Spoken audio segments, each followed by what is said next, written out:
السلام علیکم ورحمۃ اللہ وبرکاتہ۔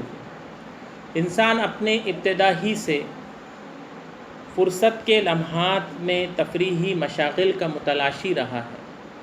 کبھی اس نے ان فرصت کے لمحات میں سیر و تفریح کی، کبھی شعر و شاعری کی، کبھی سیر و شکار کیا، تو کبھی کہانی قصے کہانیاں ایک دوسرے کو سنائیں۔ داستان قصہ کہانی کہنے کا ایک قدیم طرز ہے۔ آپ نے حاتم طائی، علادین کا چراغ اور سندباد جہازی وغیرہ کی کہانیاں ضرور سنی ہوں، بلکہ ان پر مبنی فلمیں اور ٹی وی سیریل دیکھے ہوں۔ یہ سب ایک مشہور داستان الف لیلہ کی ذیلی کہانیاں۔ داستان طویل کہانی کو کہتے ہیں جس میں ایک مرکزی کہانی ہوتی ہے اور اس مرکزی کہانی کے اطراف دیگر ذیلی کہانیاں بندی جاتی ہیں، جس کے نتیجے میں ایک طویل داستان وجود میں آتی ہے۔ داستان لکھنے سے زیادہ کہی گئی۔ داستان گو ایک کہانی کو ایسے واقعے تک لا کر ادھورا چھوڑ دیتا تھا کہ سننے والا بقیہ داستان سننے کے لیے بےتاب ہو جاتا تھا۔ داستان گو اگلی رات اسی کہانی کو دوسری کہانی سے جوڑ کر داستان کو آگے بڑھا دیتا تھا۔ موجودہ زمانے میں جو ٹی وی پر سیریل نظر آتے ہیں، اس میں بھی جو ایپیسوڈ ایسے وقت پر ایسے موڑ پر لا کر ختم کر دیا جاتا ہے کہ دیکھنے والا اگلے ہفتے تک اس کا بےتابی سے انتظار کرتا رہے۔ شاید ٹی وی سیریل بنانے والوں نے یہ تکنیک داستان ہی سے لی ہے۔ ہم جس سبق کا مطالعہ یہاں کرنے جا رہے ہیں وہ ایک مشہور و معروف داستان امیر حمزہ کا ایک دفتر ہے۔ یہ دفتر ہزار صفحات کے 8-10 جلدوں پر مشتمل ہے۔ طلسم ہوش ربا، طلسم کہتے ہیں جادو کو، ہوش ربا یعنی ہوش اڑا دینے والا۔ طلسم ہوش ربا کی تمام جلدیں 2 داستان گویوں کا کارنامہ ہے، ایک محمد حسین جاہ اور دوسرے محمد حسین قمر۔ اس کی پہلی 4 جلدیں جاہ نے اور بقیہ جلدیں قمر نے سنائی اور لکھی۔ اصل داستان امیر حمزہ کو جتنا سنا اور پڑھا گیا، اردو میں کوئی داستان اس مرتبے کو نہیں پہنچتی۔ افسوس کہ اس عظیم لسانی کارنامے کے مصنفوں کے حالات دنیا کے سامنے نہیں۔ نصاب میں شامل اقتباس طلسم ہوش ربا کی جلد اول کے ابتدائی صفحات سے ماخوذ ہے۔ یہ کہانی کچھ اس طرح شروع ہوتی ہے کہ امیر حمزہ اپنے لشکر کے ساتھ 1000 شکل کے بادشاہ لقا باختری سے مقابلے کے لیے نکلتے ہیں۔ لقا نے خدائی کا دعویٰ بھی کیا ہے اور طلسم کے سارے بادشاہ، جادوگر، دیو، پریاں اور دوسری مخلوقات اسے اپنا خدا مانتی۔ امیر حمزہ لقا کے تعاقب میں طلسم 1000 شکل تک پہنچتے ہیں، لیکن لقا وہاں سے فرار ہو جاتا ہے۔ تب امیر حمزہ اپنے جاسوسوں کو اس کی خبر لانے کے لیے بھیجتے ہیں۔ لقا کو گلزار سلیمانی کے بادشاہ نے پناہ دی ہوئی ہے۔ امیر حمزہ کا لشکر گلزار سلیمانی کی طرف روانہ ہوتا ہے۔ اس کے بعد کا قصہ ہم یہاں پڑھنے جا رہے ہیں۔ راوی کہتا ہے کہ جب لقا 1000 شکل سے بھاگا تھا، حمزہ صاحب قران لشکر ظفر پیکر سے اپنے 4 ہرکارے صبا دم، تیز رفتار، لقا بے بقا کے ہمراہ روانہ فرمائے تھے کہ جس جگہ یہ مسکن گزی ہو اور جو اسے پناہ دے، اس بادشاہ کی حقیقت سے اور اس ملک و سپاہ کی کیفیت سے حضرت قدرت شاہنشاہی کو اطلاع دے۔ وہ ہرکارے باہمرائی لقا یہاں تک آئے تھے۔ انہوں نے بیان سپہ سالاران سلیمان سب سنا اور حال فوج اور ملک کا سب دریافت کر کے خدمت امیر کشورگیر میں چلنے کا ارادہ کیا۔ القصہ قلعے سے نکل کر مانند سرسر کے روانہ ہوئے اور سلطان عالی شان سعد بن قباد کی خدمت میں آ کر پہنچے۔ وہ اس قدر بتاجیل تمام آئے تھے کہ پپڑیاں ہونٹوں پر بندھی تھیں، کنپٹیاں لپکتی تھیں۔ انہوں نے آ کر شہنشاہ عالی جاہ کو مجرا کیا اور ہاتھ اٹھا کر دعا و ثنائے شہریاری بجا لائے اور یوں عرض کرتے تھے کہ اے بادشاہ عالی تبار، نسبت نشان لقا کوہ عقیق پہنچا اور وہاں سکونت ٹھہرائی ہے۔ بادشاہ نے وہاں کے اعانت کرنے کا وعدہ کیا ہے۔ باقی اور جو احوال کے ہر کاروں نے دیکھا تھا وہ سب من و عن مفصلاً گزارش خدمت سلطان عالی شان کیا۔ بادشاہ نے اپنے سپہ سالار حمزہ صاحب قناع کی جانب دیکھا اور حکم دیا کہ پہلوان دورہ عادی کو بلاؤ اور پیش خیمہ طرف کوہ عقیق کے روانہ کرو۔ حسب ارشاد پلٹنے اور رسالے بکر و فر، مرکب ہائے تازی پر سوار، پیادے بے شمار کوچ کرنے لگے۔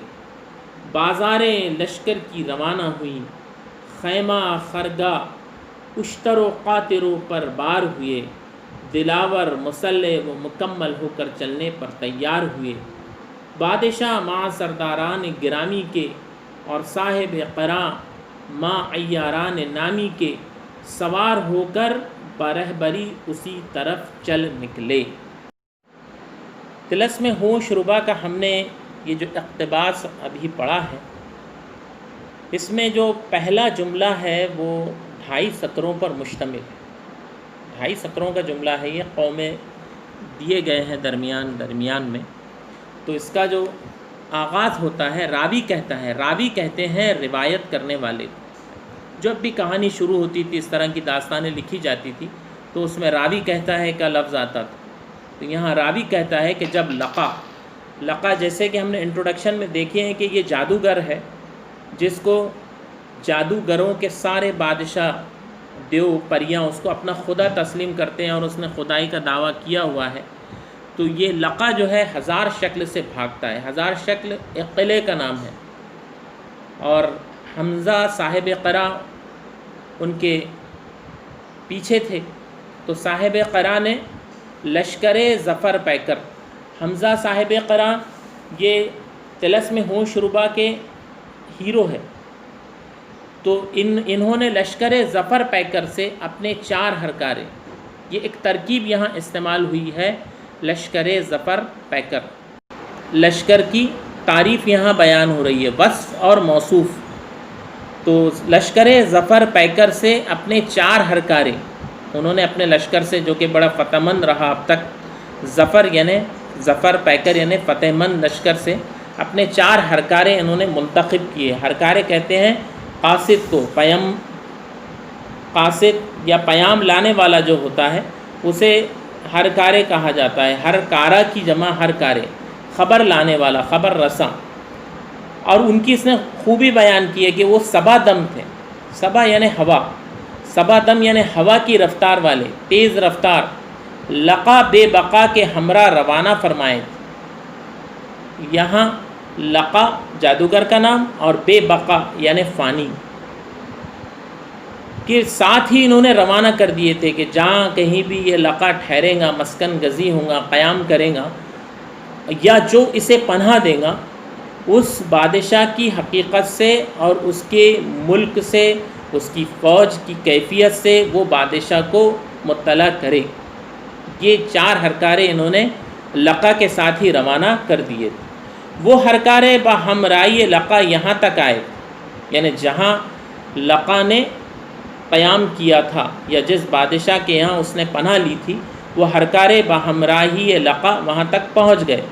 انہوں نے بیان سپہ سالاران سلیمان وہ بادشاہ ہے جس نے لقا کو اپنے یہاں پناہ دی ہے، اس کے سپہ سالاروں کے زبانی ان ہرکاروں نے جو کچھ سنا، فوج کا اور ملک کا سارا احوال، وہ سب دریافت کیا اور خدمت امیر کشورگیر میں چلنے کا ارادہ کیا۔ امیر کشورگیر وہ امیر جو ملک پر قابض ہے، اس کی خدمت میں چلنے کا انہوں نے ارادہ کیا، یعنی امیر حمزہ کی خدمت میں آنے کا انہوں نے ارادہ کیا۔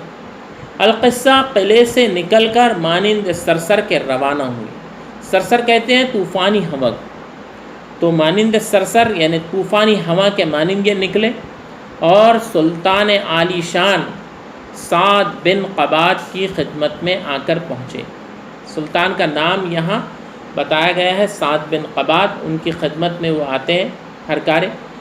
اب وہ ہرکارے کس طرح آئے، ان کی کیفیت بیان ہو رہی ہے۔ وہ اس قدر باتاجیل تمام آئے تھے، وہ بڑی جلدی میں آئے تھے، بڑی تیز رفتاری کے ساتھ آئے تھے۔ یہاں ایک لفظ استعمال ہوا ہے تعجیل، تعجیل یعنی بہت جلدی میں۔ عین جیم لام یہ اس کا مادہ ہے، اسی سے یہ لفظ بنا ہے تعجیل، اسی سے لفظ بنتا ہے عجلت، اسی سے ہم ایک ہمارے یہاں ترکیب ہے مہر معجل، وہ مہر جو جلد ادا کیا جائے یا نقد ادا کیا جائے، تو یہ لفظ یہاں آیا ہے باتعجیل یعنی بڑی جلدی، پوری جتنی وہ جلدی آ سکتے تھے، باتعجیل تمام جتنی وہ جلدی آ سکتے تھے اتنے جلدی وہ آئے۔ اب ان کی کیفیت بیان ہو رہی ہے کہ اس جلدی آنے کی وجہ سے ان ہرکاروں کی کیا کیفیت تھی کہ پپڑیاں ہونٹوں پر بندھی تھی، یعنی شدت پیاس کی شدت کو یہاں بیان کرنے کے لیے مصنف نے کہا ہے کہ ان کے ہونٹوں پر پیاس کی وجہ سے پپڑیاں آ چکی تھی اور ان کی کنپٹیاں لپکتی تھیں، کیونکہ وہ بڑی تیز رفتاری سے صبا دم تیز رفتاری کے ساتھ کوہ عقیق سے بادشاہ سلامت کی خدمت میں پہنچے تھے، اس لیے ان کے ہونٹوں پر پیاس کی شدت کی وجہ سے پپڑیاں تھیں اور ان کی کنپٹیاں لپک رہی۔ انہوں نے آ کر شہنشاہ عالی جاہ کو مجرا کیا۔ یہاں ایک لفظ آیا ہے مجرا کرنا، مجرا کرنا یعنی آداب بجا لانا، اور ہاتھ اٹھا کر دعا و ثنائے شہریاری بجا لائے۔ پہلے آ کر آداب بجا لایا اور پھر دعا کی اور پھر بادشاہ کی تعریف کی۔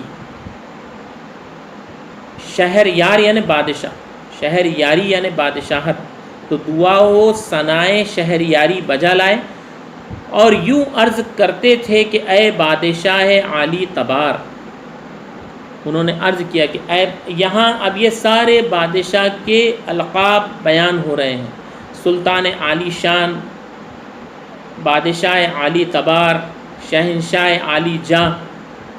تو بادشاہ عالی تبار، تبار کے معنی ہوتے ہیں خاندان، کنبہ، قوم، نسل، یعنی اے اعلیٰ نسل کے اعلیٰ حسب و نسب کے مالک بادشاہ۔ نسبت نشان یعنی عدل و انصاف جس کی پہچان ہو، جس کا نشان ہو، جس کا جھنڈا ہو، یعنی جو یہ کہ بڑے عدل و انصاف کا کرنے والا ہو۔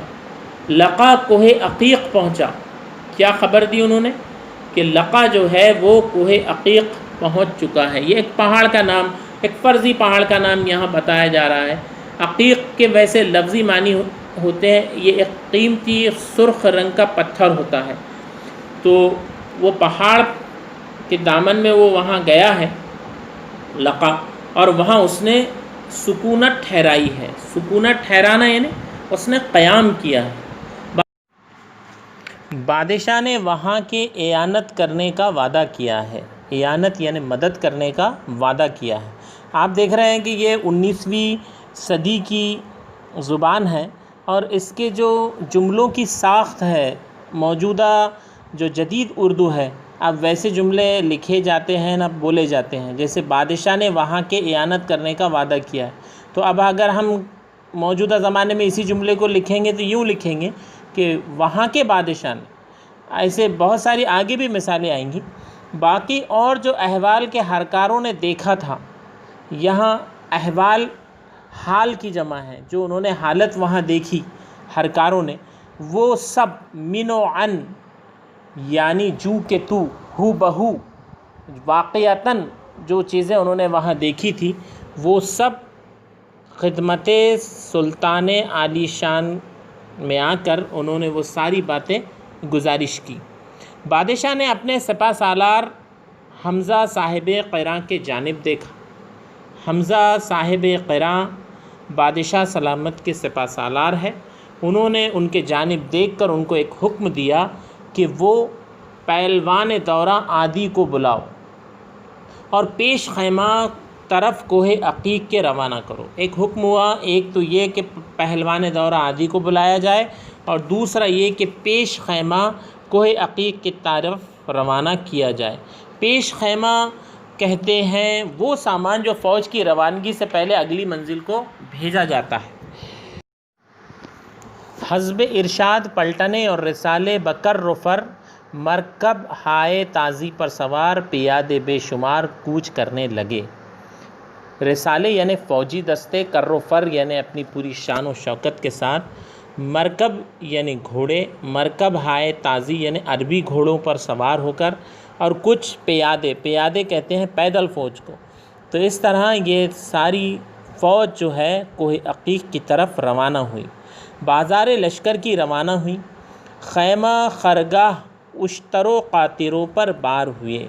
لشکر کے ساتھ بازار بھی جایا کرتے تھے، بازاریں بھی ہوا کرتی تھی، کیونکہ لشکر میں جو فوجی ہوتے تھے ان کو اپنی ضروریات زندگی خریدنے کے لیے لشکر کے ساتھ مارکیٹ اور بازار بھی ہوا کرتے تھے، تو وہ بھی ساتھ میں لشکر کے روانہ ہوئی۔ اور خیمہ خرگاہ کہتے ہیں شاہی خیمے کو، بڑے خیمے کو، وہ اشتر و قاطروں پر بار ہوا۔ بار ہونا یعنی لادا گیا۔ اشتر یعنی اونٹ اور قاطر یعنی خچر۔ اشتر کے لیے ایک اور لفظ ابل استعمال ہوتا ہے۔ قرآن مجید میں ہم جیسے پڑھتے ہیں افلا ینظرون الی الابل کیف خلقت، تو ابل یعنی اونٹ، اور اس کے لیے ایک اور لفظ جمل بھی استعمال ہوتا ہے۔ جنگ جمل اسلامی تاریخ کی ایک مشہور جنگ ہے جو اونٹ کے نام پر رکھی ہوئی ہے، جنگ جمل۔ جمل یعنی اونٹ، تو اشتر، جمل اور ابل اور اونٹ، یہ ہمارے پاس چار مترادف لفظ آ گئے۔ قاطر کہتے ہیں خچر کو، یعنی اونٹوں پر اور خچروں پر خیمہ خرگاہ لادے گئے۔ دلاور مسلح و مکمل ہو کر چلنے پر تیار ہوئے۔ یہاں ایک لفظ استعمال ہوا ہے دلاور۔ دلاور یعنی بہادر، جری یا فوجی لوگوں کے لیے استعمال ہوتا ہے۔ اصل میں یہ دو الفاظ سے مل کر ایک لفظ بنا ہے۔ دل یہ ایک فارسی کا لفظ ہے، اور آوردن کا فعل امر آور، تو یہ اس طرح دونوں ملا کر ایک لفظ بنا ہے دلاور، جس کے معنی ہوتے ہیں بہادر کے۔ مسلح ہونا یعنی ہتھیار بند ہو کر، پورے فوجی لباس میں اپنے پورے ہتھیاروں سے لیس ہو کر دلاور جو ہے وہ لشکر کے ساتھ چلنے پر تیار ہوئے۔ اور بادشاہ ماں سرداران گرامی اور صاحب قراں ماں عیاران نامی کے سوار ہو کر بے رہبری اسی طرف چل نکلے۔ اس لشکر کے ساتھ صاحب قراں جو کہ بادشاہ سلامت کے سردار تھے، وہ اپنے عیاروں کے ساتھ، اور بادشاہ سلامت اپنے نامی گرامی سرداروں کے ساتھ روانہ ہوئے۔ اب اس اقتباس پر ہمیں تفہیمی سرگرمیاں حل کرنی ہیں۔ آپ کو ویڈیو میں جیسے نظر آ رہا ہے کہ ایک تفہیمی خاکے پر مبنی سرگرمی ہے، بادشاہ کے القاب۔ تو آپ کو اس پیراگراف سے بادشاہ کے لیے جو القاب استعمال ہوئے ہیں وہ تلاش کرنا ہے، اور اس خاکے میں آپ کو وہ لکھنا ہے۔ مثلاً حضرت قدر قدرت شہنشاہی، اسی طرح بادشاہ عالی تبار، نسوت نشان، سلطان عالی شان وغیرہ، یہ چیزیں آپ کو اس میں سے تلاش کرنا ہے اور اس کو لکھنا ہے۔ اسی طرح تفہیم پر مبنی ایک دوسری سرگرمی ہمیں یہاں حل کرنا ہے۔ اسکرین پر جیسے کہ آپ کو نظر آ رہا ہے، آپ کو پہلوان، سپہ سالار اور بادشاہ، ان کے جو نام ہیں وہ تلاش کر کے آپ کو لکھنا ہے۔ اگر ہم اقتباس میں دیکھیں تو سطر نمبر 5 میں ہم کو سلطان کا نام نظر آتا ہے، سلطان عالی شان سعد بن قبات، اور اسی طرح سطر نمبر 9 میں ہمیں سپہ سالار کا نام نظر آتا ہے، حمزہ صاحب قراں، اور پہلوان کا نام جو ہے وہ عادی ہے۔ اس طرح یہ ایکٹیویٹی آپ کو حل کرنا ہے۔ اسی طرح ایک ذیل درج ذیل گروہ سے متفرق جز کی شناخت کیجیے. تو نمبر 1 جو ہے اس میں الف سبادم تیز رفتار، بے جیم میں ہے ہرکارے اور دال ہے سرسر. تو اس میں ہم کو تلاش کرنا ہے کہ بھئی اس میں متفرق جز کون سا ہے، یکساں کون سے. 3 اس میں یکساں گروپ والے ہیں اور 1 جو ہے اس میں متفرق ہے. تو سبادم کے معنی ہوتے ہیں تیز رفتار کے، بے میں تیز رفتار دیا گیا ہے، اور دال کے معنی ہوتے ہیں سرسر جس کے معنی ہوتے ہیں طوفانی ہوا. تو یہ جو تینوں بھی ہے اس کا تعلق تیز رفتاری سے ہو رہا ہے. جیم جو ہے اس میں ہرکارہ یعنی قاصد، تو جیم اس میں غیر متفرق ہے، وہ الگ ہو جائیں گا. اس طرح جو اس کی دوسرا اس میں سرگرمی ہے وہ ہے الف میں دیا گیا ہے مرکب، بے میں دیا گیا ہے پیادے، جیم میں اشتر اور دال میں قاطر. اس میں جو متفرق لفظ ہے وہ بے ہے پیادے. پیادے کہتے ہیں پیدل چلنے والے سپاہیوں کو. مرکب کے معنی ہوتے ہیں گھوڑا، اشتر کے معنی ہوتا ہے اونٹ اور قاطر کے معنی ہوتے ہیں خچر. تو یہ تینوں ایک ہی گروپ کے ہیں، اور پیادے چونکہ اس میں متفرق ہے اس لیے پیادے کو اس میں الگ کر دیا جائے گا. اسی طرح ہدایت کے مطابق سرگرمیاں حل کیجئے. تو اس میں ریٹن بیس یہ ہوتا ہے، اس میں آپ کو لکھنا پڑتا ہے. تو اس کا جو پہلا سوال ہے 1000 شکل قلعے سے فرار ہونے والوں کے تعاقب میں روانہ کیے گئے ہرکاروں کو دی گئی ہدایات لکھیے. اسکرین پر آپ کو اس کا جواب نظر آ رہا ہے کہ 1000 شکل قلعے سے فرار ہونے والوں کے تعاقب میں روانہ کیے گئے ہرکاروں کو یہ ہدایات دی گئی تھی کہ جس جگہ لقا قیام کرے اور جو اسے پناہ دے اس بادشاہ کی حقیقت سے اور اس ملک و سپاہ کی کیفیت سے بادشاہ کو مطلع کرے. اس طرح اس میں نمبر 2 جو سرگرمی ہے امیر کشور گیر کی خدمت میں پہنچنے والے ہرکاروں کی حالت بیان کیجیے. تو امیر کشور گیر کی خدمت میں پہنچنے والے ہرکاروں نے بہت دور کا سفر نہایت جلدی میں طے کیا تھا، جس کی وجہ سے ان کے ہونٹوں پر پیاس کی وجہ سے پپڑیاں جمی تھیں اور تیز رفتاری کی وجہ سے کنپٹیاں لپک رہی تھیں. تیسرا سوال اس میں ہے کہ سپہ سالار صاحب قرا کی فراہم کردہ معلومات پر بادشاہ کا رد عمل بیان کیجیے. تو بادشاہ نے جب سپہ سالار صاحب قرا کی فراہم کردہ معلومات سنی تو اس نے حمزہ صاحب قرا کے جانب دیکھا اور حکم دیا کہ پہلوان دوراں عادی کو بلاؤ اور پیش خیمہ کوہ عقیق کی طرف روانہ کرو. تو اس طرح تفہیم پر مبنی اس پر مختلف سرگرمیاں ہوئی. ذخیرہ الفاظ پر مبنی اس پر اس طرح کی سرگرمی ہو سکتی ہے کہ آپ اقتباس سے زیر اضافت والی تراکیب ڈھونڈ کر لکھیے. تو آپ جیسا اس میں دیکھ رہے ہیں بہمرائی لقا، خدمت امیر کشور گیر، گزارش خدمت سلطان عالی شاہ، تو یہ سب زیر اضافت والی تراکیب ہوئی. تو اس طرح اس پر یہ تراکیب تھی، سرگرمیاں تھیں. ہم یہاں پر اس ویڈیو کو طوالت کی وجہ سے ختم کرتے ہیں. انشاءاللہ اگلے ویڈیو میں ہم حصہ نثر کے سبق نمبر 1 کے دیگر پیراگراف کی تفہیم، اس کی وضاحت اور اس پر سرگرمیاں وغیرہ پیش کریں گے. شکریہ.